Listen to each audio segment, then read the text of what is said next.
The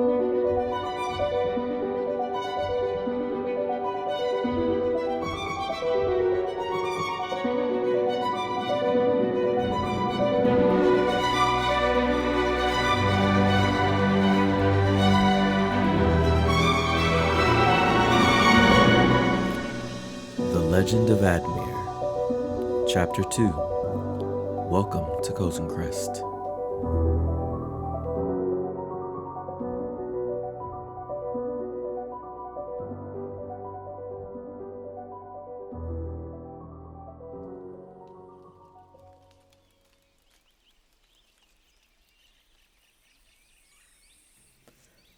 Have you tried walking a full day up and down hills, through dense forests, over precarious bridges, all while on guard from potential threats that never rear their ugly heads?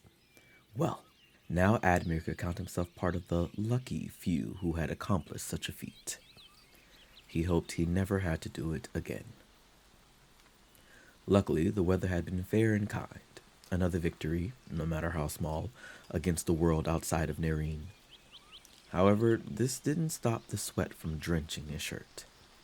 He pushed on, despite his aching bones and labored breathing, wishing for a nice warm bath and relaxation. If he was being completely honest with himself, he had expected the travel to have more danger. He was not complaining about his safe travels, let's make that clear. It's just that, well, he hadn't realized he'd been expecting more. He'd barely seen a wild animal save for the squirrels, rabbits, and birds. Each of those twists and turns hid no major surprise for him. All those hiding spots behind trees, in ditches, were empty. Nothing interesting happened for hours. Up ahead, an entrance to a village he hoped was Kozen Crest. It was built into and up a hill, one that continued to tax his already tired body. He noted a somewhat poorly built palisade hastily thrown up around the village, offering if not actual protection, then the thought of it. What were they trying to keep out? Nerine didn't have such a thing. Regardless, he approached the two guards standing by the entrance. They did not have the signature red leather of the Red Marshals, so he assumed they were simply the local militia. What were they defending the inhabitants from? A female guard was wrapped up tight, cloth all around her nose and mouth, eyes looking to the sickly man that accompanied her on duty from a safe distance. Admir couldn't blame her. The man was coughing entirely too much and looked a little too close to the shade of green used to stitch his messenger bag. Could no one else be spared for guard duty? The woman caught his eye and, seemingly starved for non-sickly attention, approached Admir and lowered her facial coverings, returning Admir's charming smile with her own. "Good evening, traveler. What brings you to Kozen Crest?" Now, Admir was no fool. He'd thought long and hard about what he would say when a Kozen Crest local asked him this very question. He had considered simply telling the truth. He was born there, and wanted to learn more about who he was. Wanting to know one's roots were not uncommon. There were a million stories about it. Poor orphans set off into the world to discover their origins whilst finding their destiny. Classic tale, really. By telling the truth, it could potentially make it that much easier to ask the questions he had and get the answers he sought. This woman could probably lead him directly to someone who was around all those years ago. Someone who knew one of his parents, even. Unfortunately, the truth was also a dangerous one, even more so because he didn't know the entirety of it. When strange things began happening at home in his youth, none of his family had any answers. But it soon became clear that green eyes weren't the only odd thing about Admir. His family came to the conclusion that Admir was, more than likely, a Twilightkin, the product of a foolish mortal and a creature of twilight. He had been lucky with his family. They did not fear him. But he could not risk someone here, a place where he didn't know a soul, remembering the baby with green eyes and whatever tale of horror surrounded his birth. He didn't want to risk, no, couldn't risk, immediate barring from the village, closing him off to the answers he so desperately sought. Therefore, his only path forward was a version of the truth, the same one he told Thalnum. "Looking for work. I came from Nerine and wanted to start a new life." Oh, yeah, the man said, struggling to get out 2 words amidst a coughing fit and spitting out phlegm. What can you do? Grew up a tailor, Admir said, reaching in his bag and flashing his traveling set of sewing supplies.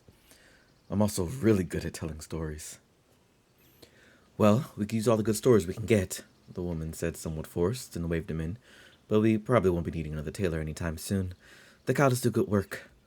She pointed in a vague direction that didn't mean much to Admir in the moment. I'll make sure to check them out. Thank you. Admir bid his farewell to the 2 guards and stepped through the entrance. He looked up towards the path leading to the heart of the village and sighed. The hill seemed to stretch on forever. But he greeted everyone he passed, excited to meet new people and learn more about this village and himself. Kozen Crest held so much potential. He didn't expect to find every answer here, but a morsel would satiate him enough to keep looking. However, unlike the woman at the gate, they were not as reciprocating of his charm. Some gave him half-hearted greetings, said in a hurry with barely mumbled words, while others simply ignored him entirely. For a moment, he felt self-conscious. What if they had a story about a baby with green eyes, and they had been waiting for this very day? What if the Palisades were for him, and now he was trapped? He pushed the thoughts aside and steadied his breathing. No, they weren't readying themselves for him, and this was not some trap. That begged the question, though. What had everyone on edge? Admir had spent much of his youth watching people, making up stories about them based on what he could perceive or what he knew about them. As a storyteller, he used that skill to read the room and know when to alter a story based on the crowd. If they didn't seem to be in a mood for a story that was about to end in tragedy, well, then he simply made it so there was a more hopeful ending. The details were never as important as the message. The citizens of Kozen Crest didn't seem to be a naturally downtrodden bunch, though for some reason today they were not happy. They needed a serious pick-me-up, a happy ending to lift their spirits from whatever depths they found themselves in. Except the guard woman. He found himself braving another incline despite the protest of his body. There was a group of people loosely gathered around a central point, though he couldn't quite make out what they were focused on from his vantage. As he got closer, though, he realized they were almost in mourning, sadness and despair on every face. And was that a hint of fear? The remains of what appeared to be a shrine lay before them. He could tell it had been gorgeous at one point. Natural wood, polished stones, flowers of all sorts, gifts of handmade offerings. Now, the shrine lay destroyed. And I don't mean simply destroyed. No, it was rotten, decayed, like someone had unleashed foul magic upon it. The wood was warped and dark, maggots writhing about. The stones were unnaturally gray, cracked and bumpy, with infectious-looking mold and moss covering it in patches. The flowers were withered almost to dust, life drained from every cell, one touch away from disintegrating. Obviously, that kind of destruction wasn't natural, meaning Admir would need to keep the hunt for his origins closer to his chest. It was very easy to blame a non-existent creature of Twilight when something went wrong. It was much easier when there was one right in front of you. Admir looked over the group of villagers that had gathered and noticed that some of them were sick. Perhaps not as ill as the guard was, but close enough. Though, to his surprise, no one else was wrapped up like the other guard. Curious.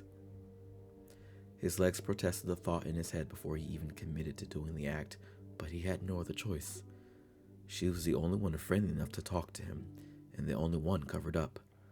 Perhaps she knew something the others didn't. Hey, Admir said cautiously as he approached the entrance once more. Got a few questions, if you don't mind me asking.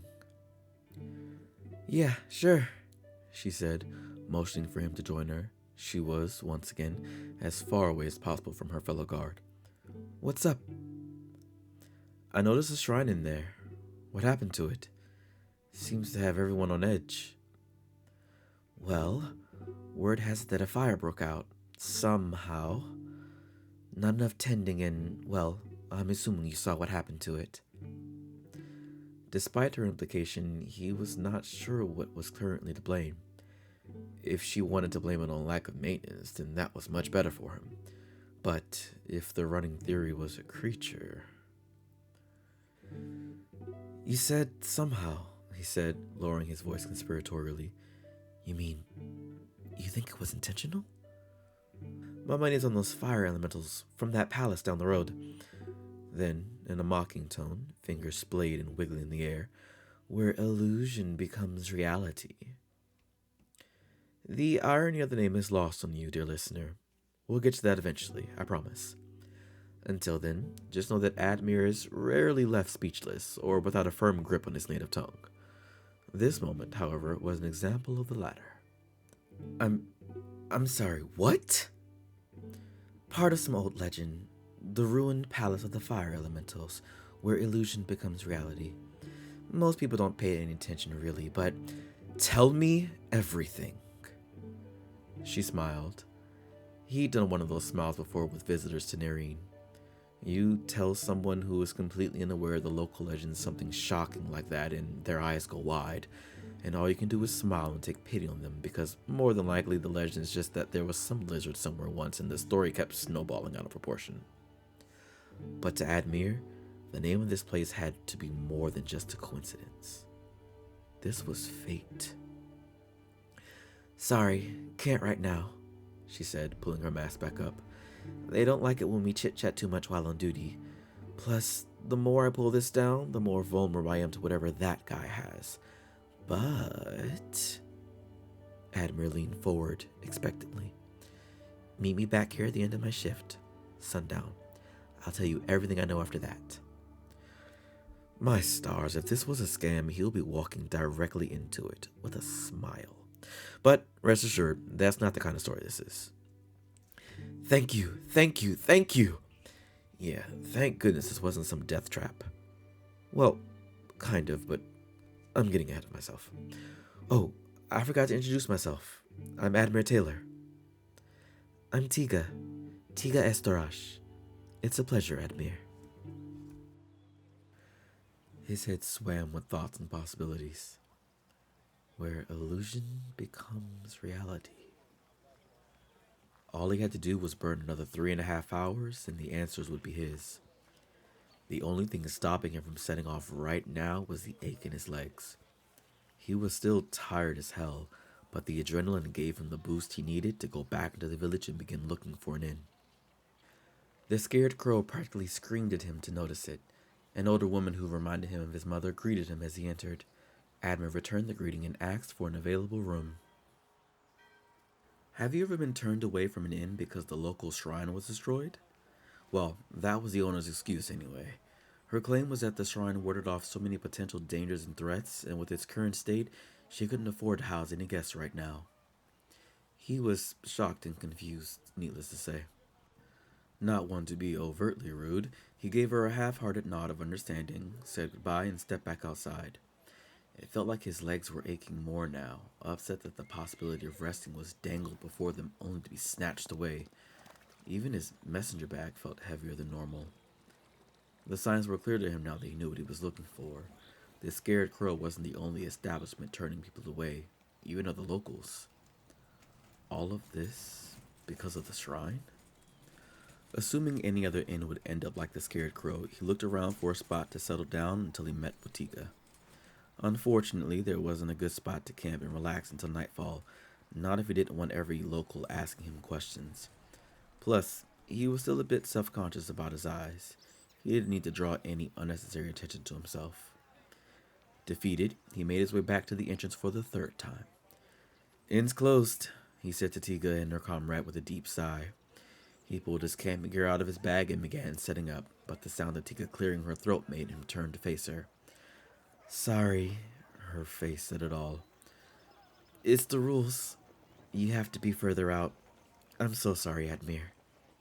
Admir thought the road here would be his biggest challenge. Maybe a wolf or getting mugged. Perhaps a terrible storm. Nope. His biggest challenge so far was the entire village of Kozen Crest.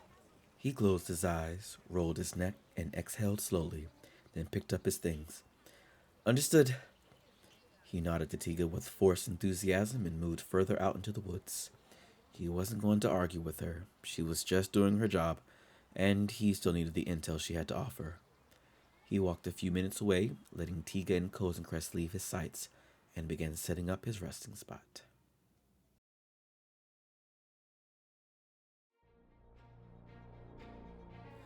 Kaito was used to village life, small, cozy, filled with friendly people.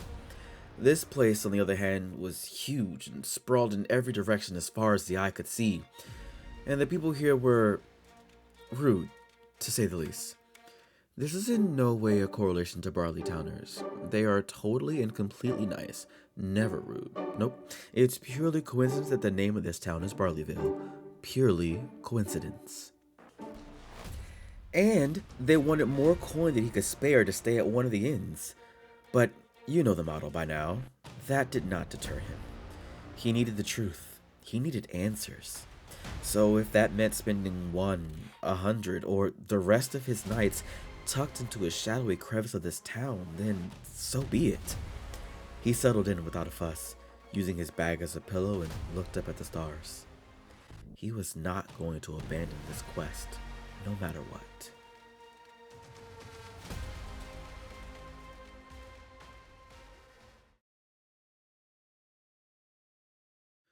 Long before the sun nestled below the horizon, a well-rested Admir waited anxiously for Tiga to get off duty within the walls of Kozen Crest.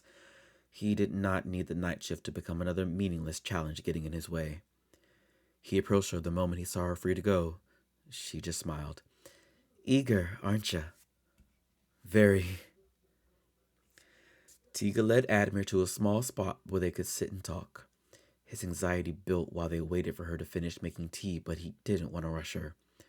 When it was done, she took a sip and seemed to relax, the stresses of her day fading.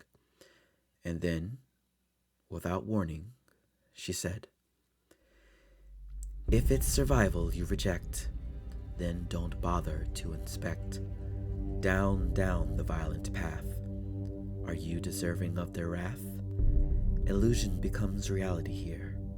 Inside you'll face your darkest fear. And when your situation is most dire, beware the Kozen elementals of fire." Admir practically recoiled in his seat. He hadn't expected her to begin speaking, let alone that. He had her repeat it for him once more, mind turning over each and every word, committing it to memory. He had most of it memorized after the first pass. He wasn't sure if it answered any of his questions. Hell, it actually left him with more. What did it mean? "I heard it as a child from an elder in the village here.